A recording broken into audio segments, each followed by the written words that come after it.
Hello student, welcome back in the session. और मैं हूँ रूपा शर्मा एंड आई होप कि आप सभी बहुत अच्छे हैं, सुरक्षित हैं और अपनी प्रिपरेशन बहुत अच्छे से कर रहे हैं।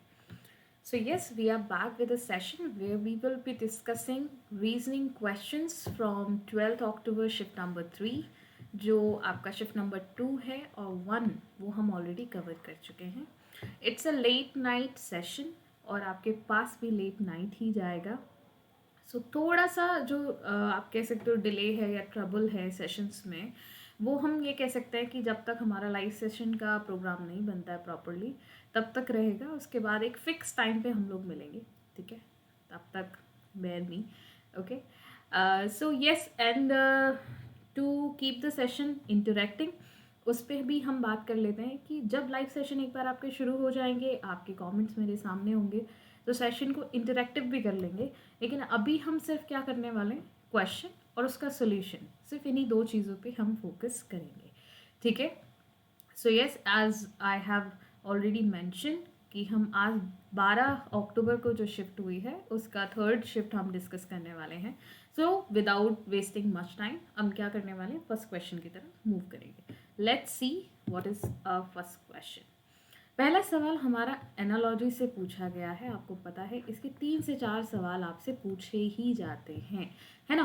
सो देखिए, जिस तरह से यहाँ पे क्या करना होता है, आपको पता है एनालॉजी का अपना मीनिंग क्या है, समानता।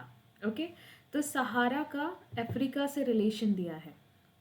आप लोगों ने डेजर्ट के नाम सुने होंगे, ठीक है? I am not talking about deserts, वो जो खाने के बाद मीठा होता है उसकी बात नहीं हो रही, डेजर्ट की बात हो रही है, जो कि रेगिस्तान जिसके हम बात कर रहे हैं। तो सहारा, थार, सैंडी, गोबी, गिब्सन, ये सभी क्या हैं, आपके डेजर्ट के नेम हैं। ओके, सो यहाँ पर क्या आ रहा है, सहारा अफ्रीका में है। थार की अगर बात की जाए तो देखिए, थार का नाम आपने बहुत सुना होगा, ये आपका राजस्थान यानी कि इंडिया और पाकिस्तान, कुछ हिस्सा इसका पाकिस्तान में भी पड़ता है, यहाँ से रिलेटेड है, तो ये रिलेशन आपका गलत हो गया। सैंडी की अगर हम बात करें तो सैंडी ऑस्ट्रेलिया से है, अमेरिका से नहीं है। गोबी और Asia, this is going to be the correct option, ये आपका करेक्ट आ जाएगा, सेम कॉन्टिनेंट है, बिल्कुल करेक्ट दिया है। गिब्सन की बात करो तो गिब्सन भी जो है आपका वो ऑस्ट्रेलिया से है, ना कि आपका यूरोप से। ओके, सो इस तरह से समानता हमने कहाँ देखी, ऑप्शन नंबर 2 में देखी, 3 में देखी, सॉरी। जिस तरह से सहारा अफ्रीका में हो, उसी तरीके से गोबी आपका एशिया में है, ठीक है? इतनी बात क्लियर हो गई होगी। अगले सवाल पर बढ़ जाते हैं। ये भी एनालॉजी का सवाल है, जिसमें संबंध एक सीधे शब्द का दूसरे शब्द से संबंध दिया गया है। पाइथागोरस का जो रिलेशन है ज्योमेट्री से दिया गया है, पाइथागोरस प्रमेय यानी कि पाइथागोरस थ्योरम, अगर हम इंग्लिश में बात करें, आप सभी ने पढ़ी है, आप बहुत यूज़ भी करते हैं उसे। ओके, ट्रिपलेट्स बनते हैं, याद होगा। तो ज्योमेट्री हिंदी में ज्यामिति बोलते हैं इसको। ओके, तो इस तरह से आप जो कैपुलर है, कैपुलर इज अ लॉ, ठीक है? इट्स अ लॉ जो आपके जो प्लेनेट्स हैं, सोलर सिस्टम है, प्लेनेट्स हैं, सूर्य के चक्कर के बारे में है कि किस तरह से वो चक्कर लगाते हैं सूरज का, उसको लेकर मिस्टर कैपलर ने ये लॉ बनाया। तो जब हम बात कर रहे हैं प्लैनेट्स की, तो वो किससे रिलेटेड होगा, एस्ट्रोनॉमी से। तो जैसे पाइथागोरस ज्योमेट्री से रिलेटेड है, उसी तरीके से कैपलर आपका किससे रिलेटेड है, एस्ट्रोनॉमी से रिलेटेड है। Okay, let's move to the next question. Coding decoding, minimum 1 question, maximum 2 question आपके एग्जाम में आपको मिलेंगे 100%। ओके, सो ब्लिंक का कोड दिया गया है आपको, ऑल का कोड दिया गया है आपको, आपसे पूछा है आइज का कोड क्या होगा। चलिए देख लेते हैं। हमने हमेशा बात की है, जब भी इस तरह का सवाल आता है हम बात करेंगे पहले इनकी प्लेस वैल्यूज़ की। देखिए 2, 12, 9, 14 एंड 11, कुछ भी नहीं है, थोड़ा सा आप लोगों को परेशान करने वाला सवाल है ये, और कुछ भी नहीं है, ठीक है? ऐड करिए इनको, 14 प्लस ये कितना हुआ, 23 प्लस 11, बहुत सिंपल सिंपल से स्टेप के साथ चलेंगे एकदम। 4 और 3 कितना हो जाता है, 3 और 1 4 और 4 कितना हुआ, 8 हो गया, है ना? उसके बाद यहाँ पर देखिए, अगर हम बात करें 1 और 2 इज़ 3 एंड प्लस 4, 48 आ गया। इसको 2 टुकड़ों में तोड़ लीजिए इसके कोड को, ठीक है? सो 22 और 26, 22 प्लस 26, ये भी क्या रिजल्ट देगा आपको, 48, ठीक है? आई नो थोड़ा सा ट्रिकी क्वेश्चन है, एक बार में दिमाग में नहीं आएगा, ठीक है? बट कोर्स द क्वेश्चन, ऐसे क्वेश्चंस आपको एग्जाम में, अगर मैं अप्रोच की बात करूँ तो मूव कर जाइए। एक क्वेश्चन को देखा, समझ में आया कि सिंपल प्लेस वैल्यूज से काम नहीं चलेगा, move to the next question. अगर टाइम बचता है तब इस पर आपको टाइम लगाना है, नहीं तो इस क्वेश्चन को आप स्किप करके जाएंगे, ठीक है। उसी तरीके से यहाँ पर देखिए 1 + 12 + 12, ये क्या रिजल्ट देगा आपको, जल्दी से बता दो। 12 और 12 1, और कितना हो जाएगा 25। यहाँ पर फिर से दो हिस्सों में तोड़ लीजिए इसको, 13 और 12, तो ये क्या दे रहा है आपको 25 अगेन, है ना। तो सेम सम आना चाहिए, जो कोड है उसके दो पार्ट्स करने के बाद, और जो आपको वर्ड दिया गया है उसके लेटर की प्लेस वैल्यूज का सम करने के बाद। अब आइज की हम बात कर लेते हैं, तो EYES 5 + 25 + 5 + 19, है ना। तो ये कितना हो गया 30, ये कितना हो गया 24, तो 30 + 24 आपको कितना देने वाला है 54। क्लियर इतनी बात। अब देखिए क्या इन दोनों का सम दो दो पार्ट्स में यहाँ डिवाइड कर लेंगे सभी, ये तो 54 ऑलरेडी है, कैंसिल हो गया, 65 कैंसिल हो गया। यहाँ पर आ जाइए 10 + 44, ऑफकोर्स 54 ही होता है इन दोनों का सम, ये आपका गलत हो जाएगा फिर से। तो option number 4 will be the correct answer. थोड़ा सा ट्रिकी क्वेश्चन है, तो अगेन अगर इस तरह का सवाल एग्जाम में मिल रहा है तो जब टाइम बच जाए आपके पास तब इसे सॉल्व करिएगा। Let's move to the next question.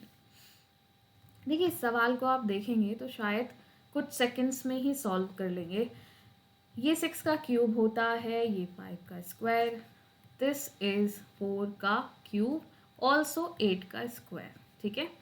ये 3 का स्क्वायर होता है, ओके, और ये होता है 2 का क्यूब, और ये होता है 1 का स्क्वायर, या फिर हम कहें 1 का क्यूब। आप देखेंगे अगर आप ध्यान से यहाँ पर, तो ये अल्टरनेट स्क्वायर और क्यूब चल रहा है। देखिए 1 का स्क्वायर, 3 का स्क्वायर, 5 का स्क्वायर, अब क्या आएगा 1 3 और 5, क्या हैं ये सभी ऑड नंबर्स, ठीक है। ऑड नंबर्स हैं तो 7 आना चाहिए, तो 7 का स्क्वायर यानी कि 49 यहाँ पर आएगा। Option number 3 will be the correct answer, क्योंकि बीच वाले टर्म्स आप देखेंगे तो ये क्यूब फॉर्म में चल रहे हैं, 64 और फिर ये 216। तो अगर 49 के बाद का टर्म आपको पता करना होता तो क्या आ जाता है यहाँ पर 2 4 6, और अब आता 8, क्योंकि सारे के सारे इवन नंबर की बात यहाँ पर हो रही है, यानी कि 1 5 1 2 शुड बी द आंसर अगर पूछा होता तो। अभी पूछा नहीं है, हमसे पूछा है सिर्फ एक टर्म, तो क्या कर देंगे हम ऑप्शन नंबर 3। अगला सवाल देख लेते हैं, question number 5 on your screen. Odd one out है, देखकर ही सवाल समझ में आ गया है। प्लेस वैल्यूज पे काम करेंगे और कोई ऑप्शन नहीं है हमारे पास। 13 से 17 और 19, इन दोनों का अगर आप देखेंगे डिफरेंस +4, ये हुआ +2, 6 8 और कितना आ जाता है 14, तो 6 और 8 के बीच में अगर देखेंगे तो +2, और ये क्या हो गया आपका +6। एक चीज़ आप ध्यान से देखेंगे तो कुछ और भी दिखाई दे रहा है।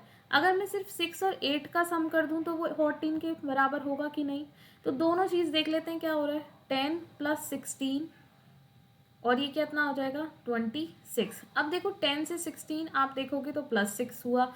देखो अब यहाँ पे अलग अलग डिफरेंस बन रहे हैं, तो ये डिफरेंस वाला फॉर्मूला तो हम नहीं लगा सकते। यहाँ पे हमें क्या करना पड़ेगा, पहले दो टर्म का सम आपका क्या आना चाहिए, थर्ड टर्म आना चाहिए। तो we will follow this logic. तो देखिए यहाँ पर 6 + 8 आपको 14 दे रहा है ना। F + H आपको क्या दे रहा है N। सिमिलरली J + P आपको क्या दे रहा है Z, यानी कि 10 + 16 विल बी 26। इस ऑप्शन में देख लेते हैं 4 + 12 विल गिव यू 16, या फिर मैं कह दूं कि D + L आपको P देगा, बट यहाँ पर ऐसा कुछ नहीं हो रहा। 13 + 17 आपका 30 होना चाहिए था, 30 तो लेटर ही नहीं होते, तो ये आपका आंसर हो जाएगा odd one out. Let's come to the next question, analogy. अब आप देखिए एक ही सेट में तीसरा क्वेश्चन है ये एनालॉजी का। Okay, let's move to the question. देखो फर्स्ट लेटर है सेम, इसको हम यहाँ पर लिख लेते हैं, आराम से करेंगे एकदम। CLOCK, place values 3 12 15 3 and 11। आ जाते हैं इसके कोड पर, CNSIS, यानी कि 3 14 19 9 एंड 19। देखो ये जो टर्म है ये क्या है आपका, बिल्कुल सेम टू सेम। ओके, अच्छा देखो यहाँ से अगर हम बात करें तो 12 फिर 15 फिर 3 प्लस 11। ठीक, तो देखो 3 से 3 में चेंज हुआ तो 0 चेंज हुआ, ना कुछ ऐड हुआ ना कुछ माइनस। 12 से 14 में चेंज हुआ तो +2, 15 से 19 में चेंज हुआ +4, 3 से आपका 9 में चेंज हुआ तो ये आ गया आपका +6, और यहाँ पर आ गया आपका +8। इवन नंबर है, डिफरेंस आपका कितना आ गया, +2। इसी तरह से यहाँ पर कर लीजिए, एक टर्म से आप पता कर लेंगे 23 में क्या होना चाहिए, +0, तो क्या बनेगा 23, यानी कि W, तो फर्स्ट लेटर सब जगह W दिखाई दे रहा है आपको, है ना। उसके बाद आप देख लेते हैं हम ए में +2 होना चाहिए, यानी कि C आएगा, क्योंकि 3 प्लेस वैल्यू किसकी होती है, C की। दो ऑप्शन है, ऑप्शन नंबर 2 और 3 क्या हुआ आपका, एलिमिनेट। थर्ड टर्म से आपको आंसर पता चल जाएगा। थर्ड टर्म में क्या ऐड होगा, +4, तो 20 + 4 यानी कि t की प्लेस वैल्यू होती है 20, याद रखिएगा 24, और x इसकी वैल्यू आ जाएगी। Option number A will be the correct answer. Clear है, इतनी चीज़ कुछ भी नहीं है, ये तो बहुत सिंपल सवाल था। ओके, उम्मीद करती हूँ जिन जिसका भी ये सवाल रहा होगा एग्जाम में वो सभी करके आए होंगे। Okay, 7th question very easy. ये वाला जो वेन डायग्राम का सवाल है बहुत ही आसान होता है, कोई चांस ही नहीं है छोड़ने का। देखिए, ऑस्ट्रेलिया और सिडनी और एम्स्टर्डम। ऑस्ट्रेलिया के अंदर आपका सिडनी नाम का शहर है, ठीक है। तो ये सर्कल कुछ इस तरह से बनेगा, ठीक है। थोड़ा और क्लैरिटी के साथ देख लेते हैं। ये आपका आ गया सिडनी, किसके अंदर, ऑस्ट्रेलिया के अंदर। एम्स्टर्डम नीदरलैंड से रिलेटेड है, तो एम्स्टर्डम अलग सर्कल बनाएगा, इन दोनों का आपस में कोई संबंध नहीं है। तो ऑप्शन नंबर बी ही एक ऐसा डायग्राम है जो इनको बेस्ट रिप्रेजेंट करता है। अगले सवाल पर आ जाते हैं। देखिए, जिनको इस सवाल को हिंदी में समझना है वो मुझे ध्यान से सुनेंगे बिफोर सॉल्विंग दिस क्वेश्चन। वैसे इसमें इतनी डिफ़िकल्ट इंग्लिश है नहीं, आपको CGL का एग्ज़ाम देना है, CHSL का एग्ज़ाम देना है, तो इंग्लिश आपसे पूछी जाती है, तो 1 लाइनर और 2 लाइनर इंग्लिश आपको समझ में आनी चाहिए। 2 different position of a same dice are shown, कहने का मतलब है कि एक ही डाइस की, एक ही पासे की दो अलग अलग स्थितियां दी गई हैं, कि ऐसे रख दिया गया, एक तरीके से ऐसे रख दिया गया। Select the number that will be on the face opposite to the one having 2, तो 2 के विपरीत फलक पे कौन सा नंबर होगा ये बताना है। आगे कंडीशन रखी गई है क्या, if the number on the face opposite to 3 is odd. देखिए, मैं बताती हूँ इस लाइन का इस्तेमाल कहाँ होगा। उसने बोला है कि अगर 3 के ऑपोजिट जो नंबर है वो एक विषम संख्या है, यानी कि ऑड नंबर है, तो ज़रा यहाँ ध्यान से देखिए, 2 नंबर कॉमन है, तो यहाँ 2 कॉमन ट्रिक लगेगी, यानी कि 5 किसके ऑपोजिट हो जाएगा, 4 के।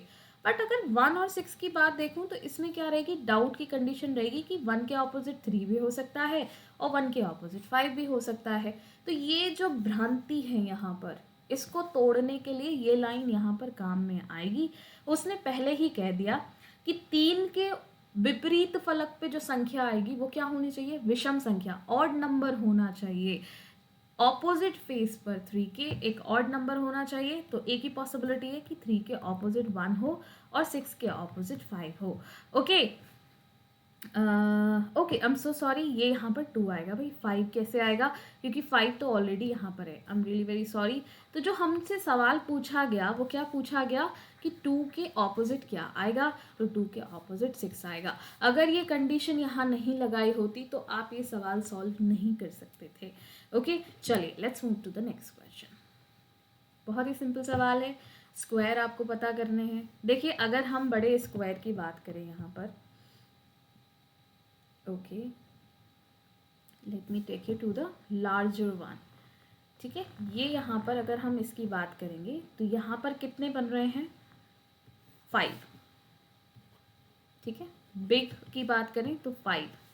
अब आ जाइए सिर्फ इस कॉलम में, ये कितने बन रहे हैं, अगेन 5, स्मॉल 5, और एक ये बनेगा आपका दिस वन, ठीक है। Okay, let me change the colour ताकि आपको किसी भी तरीके का डाउट ना रहे। देखिए, थोड़ी लाइनिंग्स यहाँ पर थोड़ी सी डिफरेंट रहेंगी, तो उसके लिए आई एम सो सॉरी, ये यहाँ पर थोड़ा सा उतना स्ट्रेट में बना नहीं पाऊंगी। तो ये एक हो गया, एक ये हो गया, तो 5 और 5। एक आपका बीच में भी दिखाई दे रहा है, देखो यहाँ ध्यान से देखो, रेड कलर थोड़ा ज़्यादा ब्राइट दिखेगा। ये एक, ये भी तो है। तो अब यहाँ पर भी तो 5 है, पर आप एक चीज़ ध्यान से देखिए, अगर मैं सिर्फ इस वाले स्क्वायर को काउंट करती हूँ तो यहाँ तो 5 बन रहे हैं, पर जब मैंने इसको काउंट किया तो क्या ये एक कॉमन नहीं हो गया? हुआ कि नहीं हुआ? हो गया ना। तो यहाँ पर सिर्फ कितने रह गए? यहाँ पर सिर्फ 4 ही रह गए। सिमिलरली अगर मैं इसको काउंट करती हूँ तो ये भी तो कॉमन है, तो यहाँ पर फिर कितना बचा? 1 2 3 और एक बड़ा वाला 4। यहाँ भी कितने रह गए? 4 ही रह गए। तो इस तरह से अगर आप ध्यान से देखेंगे तो 5 + 5 10 और 4 + 4 इज 8, टोटल आपके 18 स्क्वायर यहाँ पर आएंगे। इतना एक्सप्लेन करने में मुझे टाइम लगा है, उसका 1/4 टाइम आपको इस सवाल को सॉल्व करने में लगेगा। I can bat with you. Okay, चलो क्वेश्चन नंबर 10। अक्सर इन सवालों को सॉल्व करते हुए मैं आपको एक सलाह देती हूँ कि जहाँ पर भीड़ ज़्यादा इकट्ठी दिखाई दे वहाँ पर आपको जाकर चेक करना है कि क्या मसला है, ठीक है। पर यहाँ पर तो 3 लोग यहाँ खड़े हैं, 3 यहाँ, 3 यहाँ तो 2 ही रह गए, तो अब कहीं भीड़ दिख ही नहीं रही। भीड़ है, जहाँ 3 3 है वो भी भीड़ है। यहीं से आपको पता चलेगा, एक टर्म बनेगा आपका BCA और एक टर्म बनेगा आपका ACB। ये ध्यान से देखना है आपको। देखिए, जब हम यहाँ पर बात कर रहे हैं ACB की, BCA की, बट यहाँ तो AB से शुरुआत हो रही है ना। अच्छा, चलो देख लेते हैं भाई, क्या हम सही जा रहे हैं? एक डाउट हमारे मन में आया भी, तो या तो ये हो सकता है कि ABC और BCA बने, है ना, या फिर क्या हो सकता है BCA और ACB का पेयर बने। 2 पॉसिबिलिटी है हमारे पास। चलो भाई देख लेते हैं। यहाँ पर अगर ABC बनाना है मुझे, तो फर्स्ट टर्म में मुझे C चाहिए, ठीक है। उसके बाद मैं क्या बनाऊँ, जो यहाँ पर B मेरा बन जाए। तो देखो, उसके साथ अगर मैं बात करती हूँ तो यहाँ पर क्या आएगा? A और फिर यहाँ पर B, तो ABB बन रहा है। अगर इसको देखूँ तो ACB बन गया यहाँ पर, तो ABC और ACB। लेकिन यहाँ पर तो ये फिर अब इसमें क्या कर सकते हो आप, समझो इस क्वेश्चन को आप फिर इस तरह से सॉल्व ना करके आप क्या करोगे, आप जाओगे ऑप्शन पर। देखो, पहले 2 ऑप्शंस मैंने पहले भी कब जब ये सवाल कराए थे तो आपको बताया था कि जहाँ शुरुआत में कोई चीज़ रिपीट दिख जाए, 2 ऑप्शन में कोई चीज़ें कॉमन दिख जाए, तो उन पे आपको थोड़ा सा काम करना है। मैं ऐसे नहीं कह रही कि ऐसा ही होता है, बट पॉसिबिलिटीज़ ज़्यादा होती हैं, ठीक है, पॉसिबिलिटीज़ ज़्यादा होती हैं। कैसे? इसको इस तरह से समझिए, अगर मैं पेपर सेट कर रही हूँ, मुझे 4 ऑप्शन बनाने हैं, कोई एक ऑप्शन आपका करेक्ट होगा, उसी ऑप्शन के अकॉर्डिंग मैं बाकी 3 गलत ऑप्शंस बनाऊंगी। तो जब मुझे इतने सारे टर्म्स चेंज करने होते हैं तो ज़रूरी नहीं है मैं सारे टर्म्स चेंज करूँगी, ठीक है। उस मेंटेलिटी के साथ में आपको सोचना है। तो हम पहले ऑप्शन नंबर A ट्राई करेंगे, फिर ऑप्शन नंबर B। ऑफकोर्स थोड़ा टाइम लगाएंगे। यहाँ पर देखिए A और फिर यहाँ पर A और यहाँ आएगा B, ABA ABB, ओके। फिर यहाँ पर बनेगा CA अगेन C। तो यहाँ तक तो कुछ रिपीट ही नहीं हुआ, तुरंत छोड़ देंगे इस ऑप्शन को। ऑप्शन नंबर 2 पर जाएंगे, ABA देन ACB, ओके। फिर यहाँ पर क्या आ गया? CA। उसके बाद क्या होगा? 3 टर्म हमने कंप्लीट कर लिया, BAC BAC। अब ज़रा ध्यान से देखो, ABA यहाँ पर भी है, ABA यहाँ पर भी है ना, ACB यहाँ पर भी है और ACB इसके तुरंत बाद भी है। तो ज़रा समझ में आई बात क्या हुई? चलो देखो, यहाँ पर A, ये आ गया C। इन्होंने क्या किया, एक ये टर्म बीच में ना इन्होंने ज़बरदस्ती जोड़ दिया, टू कंफ्यूज, ठीक है, for create the confusion. BCA, फिर आ जाएगा BA, उसके बाद आएगा C, then A, then B और C। बहुत सारे स्टूडेंट सोच रहे होंगे मैम ऐसे तो बहुत टाइम लगेगा एग्ज़ाम में। तो देखो, थोड़ा टाइम तो, हर सवाल ऐसे देख के सॉल्व नहीं होता है ना, थोड़ा टाइम तो इन्वेस्ट आपको करना पड़ेगा। देखो, एक आया ये ABA, ओके, एक बना ये आपका ACB। जिस C की बात मैं कर रही थी वो C ये वाला है, ठीक है। उसके बाद फिर ABA बना और फिर ACB, ये फिर आपका C बीच में, ABA और ACB। तो मैंने आपको बोला था ना, एक बनेगा आपका ACB, 2 पॉसिबिलिटीज़ आपको बताई थी। तो देख लो। तो ऑप्शन नंबर 2 से आपका क्या बन गया, एक लॉजिकल सीक्वेंस बन रहा है। बाकी के 3 हम गलती से भी चेक नहीं करेंगे क्योंकि हमारा दोनों ही ऑप्शन ने काफ़ी टाइम खा लिया। Let's move to the next question. Question number 11। सिलॉग का एक सवाल डेफिनेटली आपके एग्जाम में आता है, तो यहाँ भी पूछा गया है, but this is a quite different slog, थोड़ा सा डिफरेंट है। तो मुझे ऐसा लगता है कि शिफ्ट 3 में से थोड़े थोड़े से कैसे पिंचेस आपको दिए हैं, थोड़े थोड़े तड़के लगाए हैं। तो चलो देखते हैं यहाँ पर क्या तड़का लगा है। स्टेटमेंट क्या कह रहा है, few boys play hockey. Few का मतलब ओनली होता है, ठीक है। फ्यू को जब सिर्फ फ्यू दिया है तो ओनली, अब फ्यू दिया है then it is a different case, okay. तो फ्यू बॉयज प्ले हॉकी, ये कुछ इस तरह से बनेगा। Few girls don't play badminton. अब गर्ल्स का फ्यू का जो रिलेशन है वो बैडमिंटन से इन्होंने क्या दे दिया, यहाँ पर बना दिया। तीसरा कहता है एवरीवन प्लेज ईदर हॉकी और बैडमिंटन। अब चाहे वो लड़की हो चाहे वो लड़का हो, वो या तो हॉकी खेलते हैं या बैडमिंटन। तो मैं ये कह सकती हूँ कि जो लड़कियाँ बैडमिंटन नहीं खेलती वो हॉकी खेलती होंगी, और जो हॉकी नहीं खेलती वो बैडमिंटन खेलती होंगी। बट लड़कियों को अगर ये कहा जाए कि लड़कियां बैडमिंटन खेलती हैं, सीधा सीधा स्टेटमेंट, अगर ये कहा जाए लड़कियां बैडमिंटन खेलती हैं तो वो भी सही होगा, और अगर ये कहा जाए कि लड़कियां फुटबॉल हॉकी खेलती हैं तो वो भी सही होगा। तो यहाँ पर कंक्लूजन को थोड़ा ध्यान से समझना। बॉयज डोंट प्ले बैडमिंटन, उसने पॉजिटिव रिलेशन दिए हैं, उसने नेगेटिव रिलेशन बॉयज को लेकर नहीं दिया है, जैसा कि यहाँ पर उसने दिया था। बॉयज डोंट प्ले बैडमिंटन, ये कहाँ से प्रूव होता है, कहीं से भी नहीं। एवरीवन प्लेज ईदर हॉकी या बैडमिंटन, तो बॉयज चाहे कुछ तो ऐसे होंगे जो बैडमिंटन खेलते ही हैं, आप ऐसे नेग्लेक्ट नहीं कर सकते कि नहीं ही खेलते हैं। तो ये आपका जो स्टेटमेंट है ये हो जाएगा false. Few girls play hockey, तो ऑफकोर्स मैंने आपको बोला जो बैडमिंटन नहीं खेलती वो हॉकी खेलती होंगी, तो ये बिल्कुल आपका सही है। No one plays both hockey and badminton. No one plays both hockey and badminton, कोई भी ऐसा इंसान नहीं है जो दोनों गेम खेलता हो। तो बिल्कुल सही बात है, ये फॉलो करेगा। क्यों? क्योंकि ये स्टेटमेंट कहता है एवरीवन प्लेज ईदर, जहाँ ईदर लग गया तो या तो हॉकी खेलता है या बैडमिंटन खेलता है, उसने नहीं बोला कि वो दोनों भी खेल सकते हैं। तो इसके अकॉर्डिंग यहाँ पर सेकंड और थर्ड कंक्लूजन आपका फॉलो करता है। और मुझे पता है ये क्वेश्चन में आप लोगों को बहुत सारे स्टूडेंट्स को डाउट रहा होगा, but after seeing this I believe कि आपके डाउट क्लियर हो गए होंगे। नेक्स्ट क्वेश्चन देखिए। अब जिन लोगों को हिंदी में प्रॉब्लम, इंग्लिश में प्रॉब्लम है, उनको मैं लिख देती हूँ। हैप्टा का मतलब होता है सप्तभुज, ठीक है। ऑक्टा का मतलब होता है अष्टभुज। नौना का मतलब होता है नवभुज। और हेक्सा का मतलब होता है, क्या बोलते हैं 6 भुजाओं वाले को, षट, है ना, षट करके षटभुज बोलते हैं ना, हाँ ओके। तो आपको बताना है correct and logical meaning order. तो देखो या तो चलेगा डिक्रीजिंग ऑर्डर में या फिर चलेगा इंक्रीजिंग ऑर्डर में।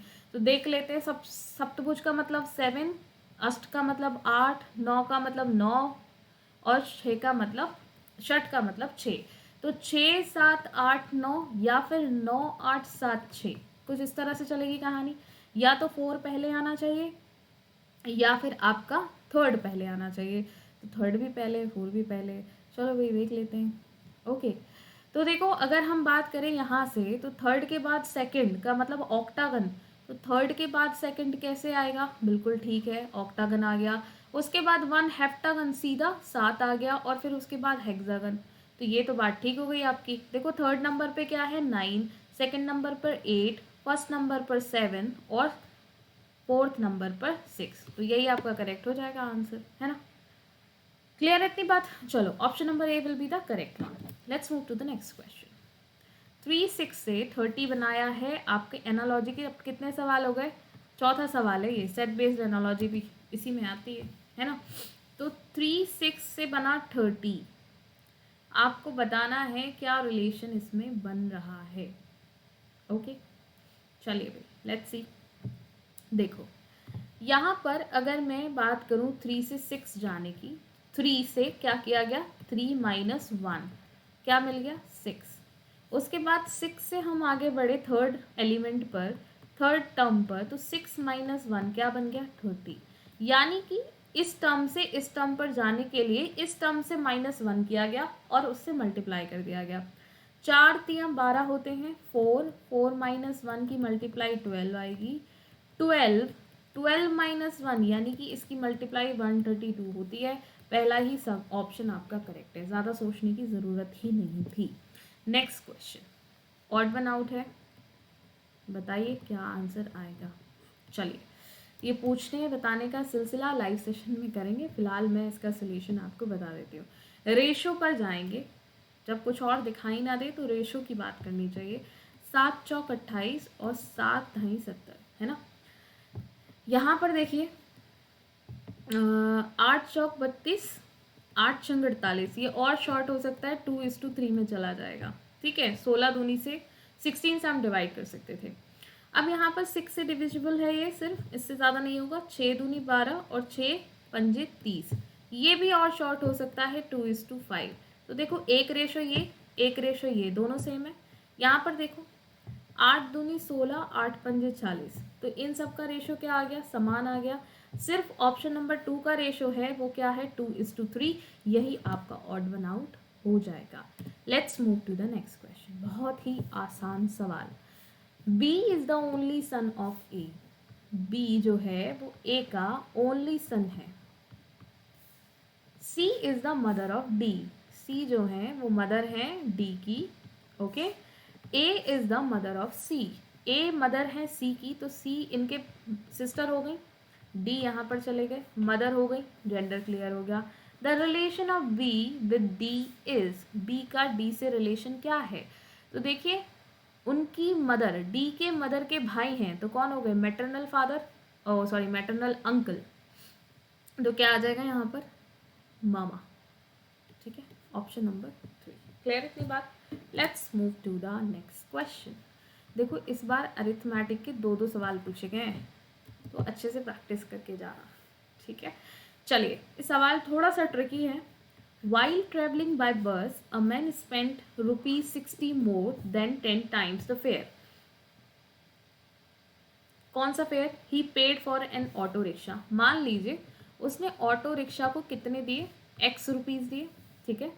और जब बस में ट्रैवल कर रहा था तो उसने क्या किया, ऑटो रिक्शा को दिए जाने वाले रुपये से 10 गुना और उससे भी 60 रुपये ज़्यादा, कहा है ना उसने, spent ₹60 more than 10 times the fair he paid for an auto rickshaw. तो कुछ इक्वेशन इस तरह से बनेगी। अगली कहानी सुनिए यहाँ पर, the total amount spent by him is 13 times, total amount, उसने ऑटो में भी ट्रैवल किया, उसने बस में भी ट्रैवल किया, तो टोटल अमाउंट कितना बन गया, ऑटो को कितना दिया x, बस में कितना दिया 10x प्लस 60, ये किसके बराबर है, ये बराबर है आपका 13 times the fair he paid for an auto rickshaw. कितना x पे किया था, उसके 13 गुना के बराबर।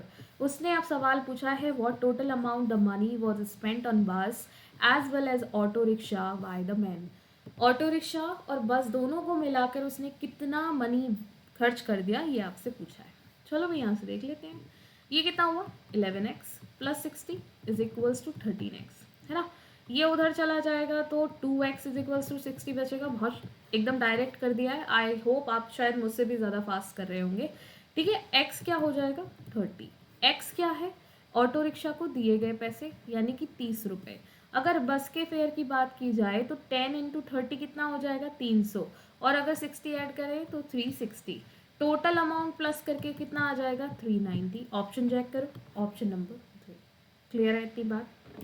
नेक्स्ट क्वेश्चन, ये भी अरिथमेटिक का क्वेश्चन है और ये सवाल बहुत आसान होते हैं, जैसे जैसे पूछा जा रहा है वैसे वैसे करते जाओ। Arvind gives half of his monthly salary to his wife, यानी कि x/2, किसको दे दी, वाइफ को। He spends 2500 on his personal expenses, ठीक है, यानी कि नंबर जो हमें दे दिया गया फिक्स वो सिर्फ यही है, बाकी सब वेरिएबल्स में बात हो रही है। The saving he manages per month, ठीक है, is 3/7 of his monthly salary. 3x/7 लिख सकती हूँ। मान लीजिए उसकी मंथली सैलरी x थी, ठीक है। अच्छा, तो what is अरविंद्स per month salary. इसके बाद मुझे पता है कि कैश में मेरे पास इतने ही रुपए हैं।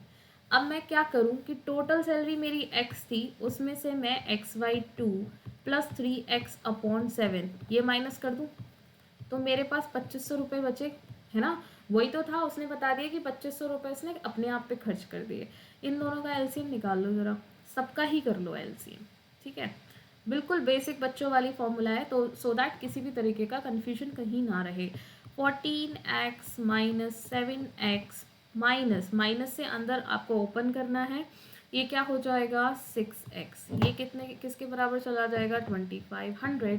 तो यहाँ से कितना बचा, 7 और 6 कितना हो गए 13, यानी कि x इज इक्वल्स टू कितना हुआ 2500 इंटू 14 और 5 14 पंजे 70, 14 दूनी 28 और 7 कितना हो गया 28 और 2 30 और 5 35, यानी कि ये आ गए आपके 35,000 रुपये। एक्स क्या था, उसकी सैलरी थी, तो 35,000 रुपये क्या आ जाएगी उसकी per month salary. Wow, maths भी पढ़ाने लगे मैं। Let's move to the next question. इस सवाल को ना कहीं नोट कर लेना, बहुत ही क्या बोलूँ मैं, तारीफ को पॉजिटिव बोलूँ तो बहुत ही उम्दा सवाल है, और अगर इसकी बुराई करूँ तो बहुत ही घटिया सवाल है, ठीक है। ये सवाल मुझे लगता है कि 99%, 100% तो नहीं कहूँगी, 99% स्टूडेंट्स ने ये अटेम्प्ट नहीं किया होगा। अगर आपने इसे किसी और तरीके से सॉल्व किया है तो कमेंट सेक्शन में ज़रूर लिखिएगा, क्योंकि इसका जो लॉजिक है वो कुछ बहुत ही वियर्ड सा लॉजिक है। देखिए इन दोनों का डिफरेंस देखिए, बाकी कोई और लॉजिक लगेगा नहीं यहाँ पर, ठीक है। यहाँ पर देखिए पहला जो लॉजिक दिमाग में आता है वो क्या आता है कि भाई 4 का स्क्वायर कर लीजिए 16 आ जाएगा, और उसमें सेकेंड डिजिट को ऐड कर दीजिए 18 बन जाएगा। पर यहाँ कहीं भी ऐसा नहीं है। देखिए इसका भी स्क्वायर कितना होता है 49 प्लस 1 आप करेंगे तो 45 नहीं 50 आना चाहिए, यहाँ पर भी यही है, तो ये लॉजिक तो लगता नहीं। तो अब बचा हमारे पास क्या कि हम सिर्फ इसका क्या कर लें, डिफरेंस निकाल लें। 42 और 18 का डिफरेंस कितना हो जाता है, 12 में से 8 गए 4, यानी कि 24। अब 24 को अगर आप रिवर्स करोगे तो क्या लिखा आ जाएगा 42, यानी कि इन दोनों के बीच का जो डिफरेंस है वो क्या है, अपने आप में पहला नंबर 42 डिफरेंस 18 इज 24। इसको रिवर्स करिए 42, और जो कि क्या है first number itself. Similarly option number 4 को देखिए, क्योंकि आंसर ऑलरेडी इसका दिया हुआ था तभी ये सॉल्व हो पाया है क्वेश्चन, ठीक है। 10 और 9 का डिफरेंस होता है 1, जिसे हम 0 1 भी लिख सकते हैं। इसका रिवर्स करिए 10 हो जाएगा, that is itself the first number. अगर आप लोगों ने इसके अलावा किसी और लॉजिक से ये क्वेश्चन सॉल्व किया है तो कमेंट सेक्शन में ज़रूर लिखिएगा। Let's move to the next question. Mathematical operation है, 1 से 2 सवाल ज़रूर पूछे जाते हैं। तो यहाँ पर उसने बोला which of the following order of numbers will make the below equation correct. कौन सा ऐसा इक्वेशन है इनमें से जो इस इक्वेशन को करेक्ट करेगा, क्योंकि इनका ये कहना है कि इसके अलावा इस इक्वेशन से आंसर नहीं आएगा। ज़रा देख लेते हैं, 5 30, 5 3 15 और 3 कितना हो जाता है 18, ये तो नहीं बनेगा डेफिनेटली। तो लेट्स सी, फर्स्ट इक्वेशन देखते हैं। देखिए 5 8 40, 5 एकम 5 और 4 9, माइनस 2 से डिवाइड करिए कितना बनेगा। आई नो पहले वर्ड मास करना चाहिए, बट करनी हमें मल्टीप्लिकेशन ही थी तो हमने कर ली। यहाँ पर क्या आएगा 18, और ये कितना आ गया +6।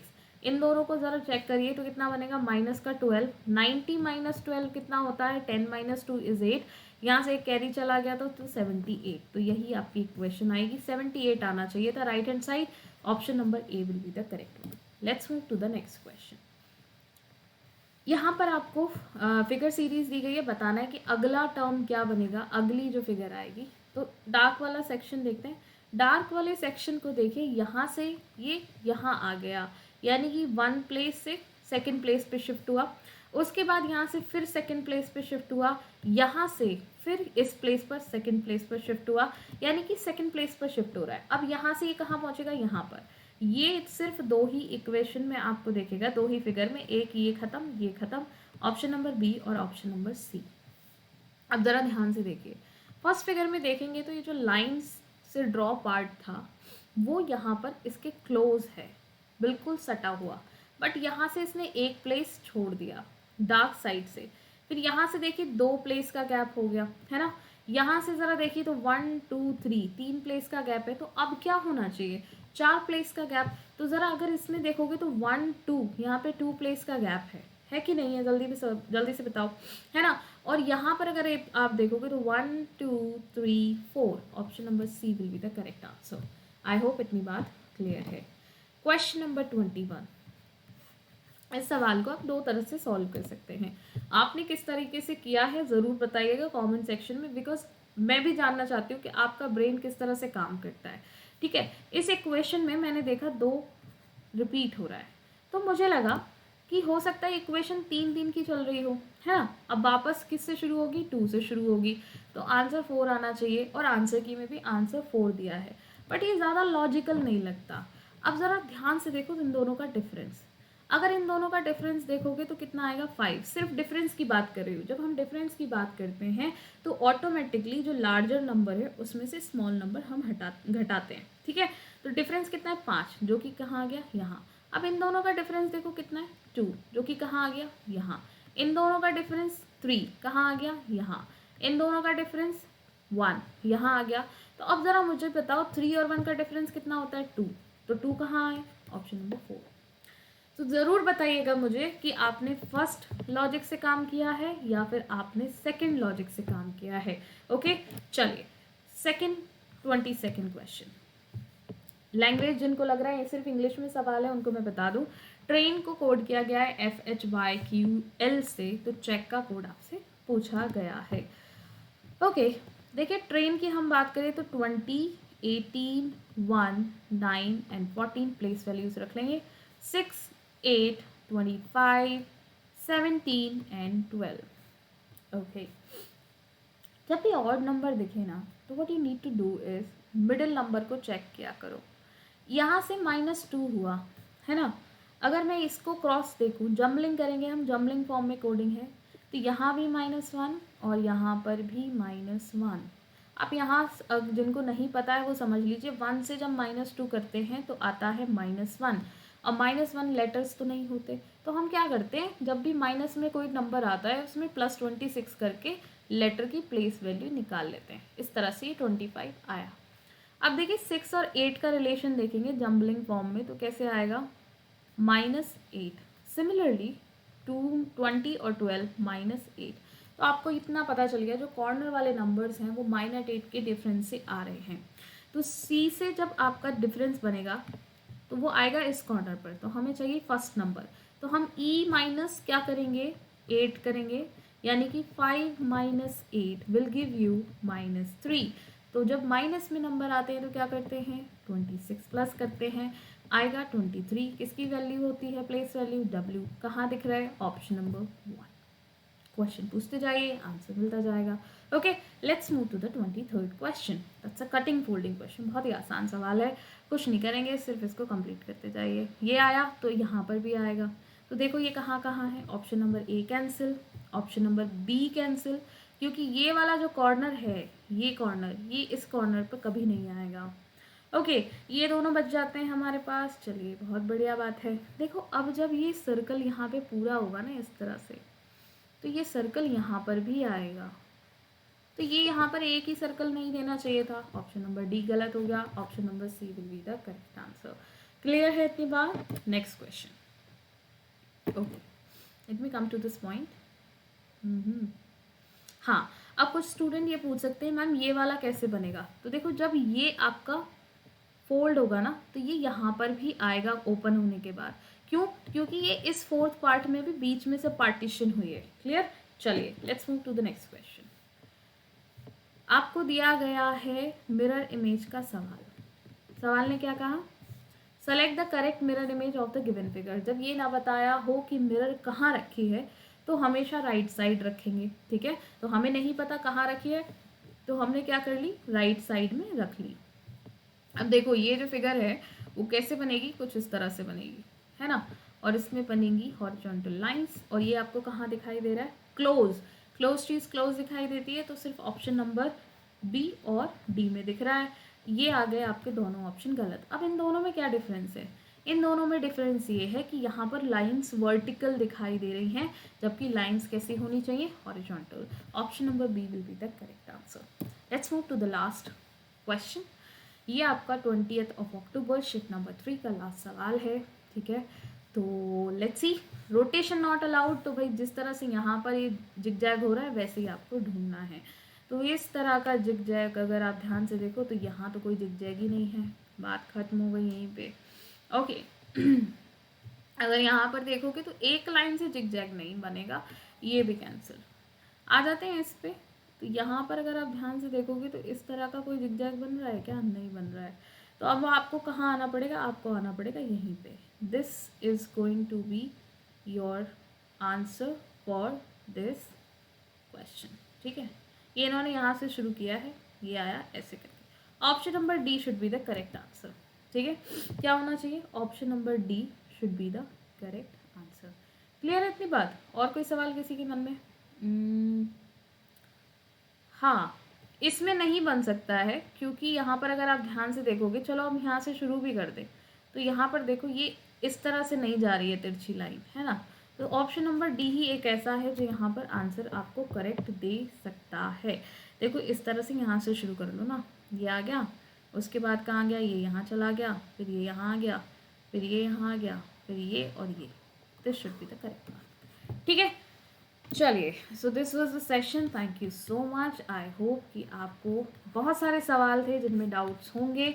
मिलेंगे अगले सेशन में जहाँ पर हम करेंगे अगली शिफ्ट का अगले दिन का अगला सवाल। तब तक अपना जो सपोर्ट है वो करते रहिए। देखिए बहुत सारे स्टूडेंट्स को रीजनिंग के सोल्यूशन चाहिए थे। अगर मैंने ये काम शुरू किया है ना, तो मेरे दिमाग में एक ही चीज़ है कि वो सोल्यूशन आप तक पहुँच जाएँ। ओके, और कोई बात नहीं है तो do subscribe the channel, do like the session. बहुत मेहनत लगती है चीज़ों को करने में, आप सभी को पता है, ठीक है। तो और जो लोग मुझसे कनेक्ट करना चाहते हैं टेलीग्राम के ज़रिए, हाँ पीडीएफ भी मैं स्टार्ट करूँगी देना, बस थोड़ा सा वक्त मुझे दीजिए, है ना। टेलीग्राम और इंस्टाग्राम दोनों पे आप मुझसे कैसे कनेक्ट कर सकते हैं? दिस इज़ माई आईडी, आप यहाँ से कनेक्ट कर सकते हैं। Okay, so thank you so much, good night. Session आप सुबह देख रहे हैं या फिर रात में, तो आप सभी को ये सेशन थोड़ा सा पेशेंसफुली देखना पड़ेगा क्योंकि बहुत सारे क्वेश्चन से एक्सप्लेनेशन रिक्वायर्ड थी। ओके, सो लेट्स सी, मिलते हैं अगले सेशन में। तब तक अपना ख्याल रखिए, खुश रहिए। Thank you.